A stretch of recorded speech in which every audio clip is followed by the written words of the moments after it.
Selamat pagi. Kami dari kelompok 2 akan mempresentasikan hasil kerja PowerPoint kami tentang pasar modal, mata kuliah bank dan lembaga keuangan.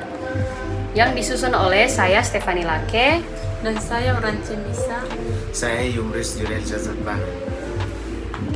Daftar isi yang pertama ada latar belakang, rumusan masalah, tujuan penulisan, pengertian pasar modal, instrumen dalam pasar modal, lembaga dan struktur dalam pasar modal, fungsi dan peran pasar modal, regulasi dan pengawasan pasar modal, dan kesimpulan.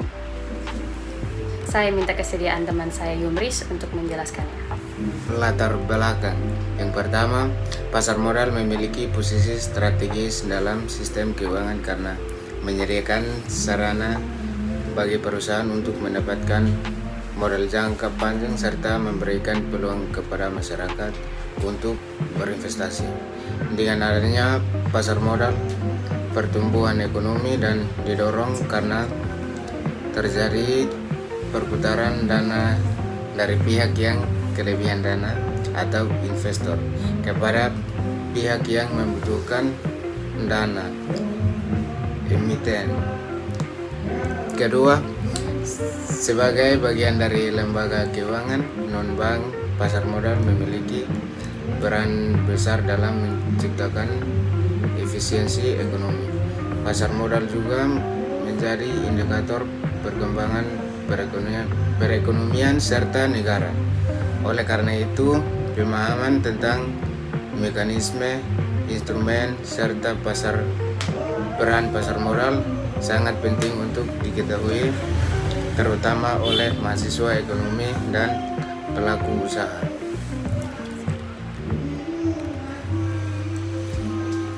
Berikut rumusan masalah. Apa yang dimaksud dengan pasar modal? Kedua, apa saja instrumen yang diperdagangkan di pasar modal? Ketiga, siapa saja pelaku dan lembaga dalam pasar modal? Apa fungsi dan peran pasar modal dalam perekonomian? Bagaimana regulasi dan pengawasan pasar modal di Indonesia? Lanjut, tujuan menjelaskan pengertian modal, menguraikan jenis-jenis instrumen pasar modal,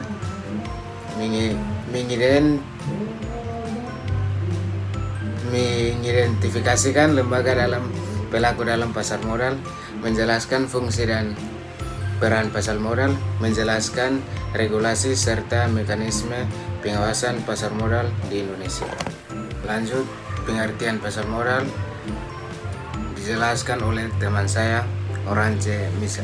Ya, saya akan lanjut. Pengertian pasar modal. Pasar modal adalah tempat bertemunya pihak yang memiliki kelebihan dana investor dengan pihak yang membutuhkan dana emiten melalui mekanisme perdagangan instrumen keuangan jangka panjang seperti saham, obligasi,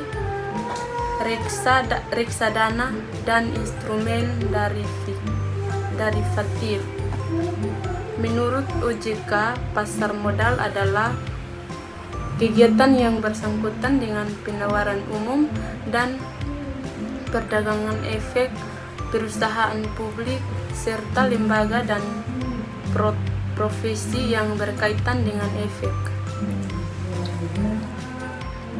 Selanjutnya, instrumen dalam pasar modal.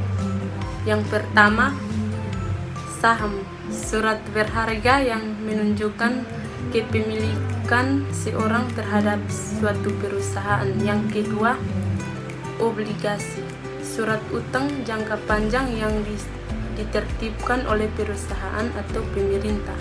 Yang ketiga, bursa paralel, wadah yang digunakan untuk menghimpun dana dari masyarakat untuk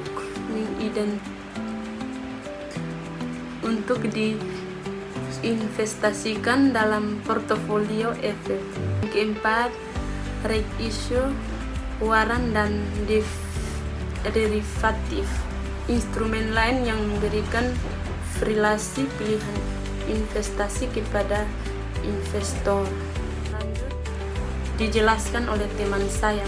Selanjutnya, lembaga dan struktur pasar modal. Yang pertama, Bursa Efek Indonesia atau BEI adalah tempat terjadinya transaksi jual beli efek. Yang kedua, Otoritas Jasa Keuangan atau OJK adalah yang mengatur dan mengawasi seluruh kegiatan di pasar modal. Yang ketiga, Kustodian Sentral Efek Indonesia atau KSEI, yaitu menyimpan dan menyelesaikan transaksi efek secara elektronik.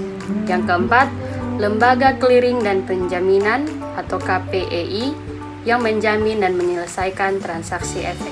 Selanjutnya, fungsi dan peran pasar modal ada 4 yang dapat kita lihat di sini. Yang pertama adalah sumber pembiayaan jangka panjang bagi perusahaan.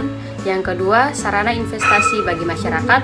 Yang ketiga, pendorong pertumbuhan ekonomi karena mempertemukan kebutuhan dana dan kelebihan dana. Yang keempat, indikator ekonomi karena fluktuasi harga saham mencerminkan kondisi perekonomian suatu negara. Kita lanjut pada regulasi dan pengawasan pasar modal.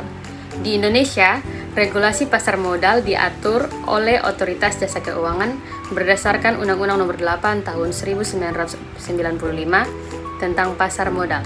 OJK memiliki kewenangan yaitu mengawasi, memberikan sanksi, serta menjaga transparansi dan keadilan dalam transaksi di pasar modal. Selain OJK, Self-Regulatory Organization atau SRO seperti BEI juga memiliki kewenangan terbatas dalam mengatur anggotanya. Kita sampai pada kesimpulan yang terakhir.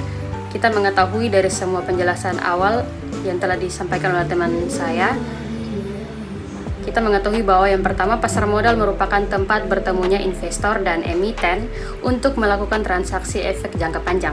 Yang kedua, instrumen yang diperdagangkan antara lain saham, obligasi, dan reksadana. Yang ketiga, lembaga yang terlibat meliputi OJK, BEI, KSEI, dan KPEI. Yang keempat, pasar modal berperan penting dalam pembiayaan, investasi, dan pertumbuhan ekonomi.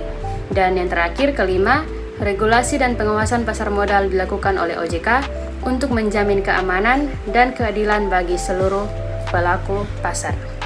Sekian hasil presentasi kami tentang pasar modal. Apabila ada kesalahan, kami mohon maaf yang sebesar-besarnya.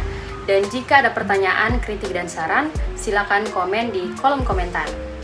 Terima kasih.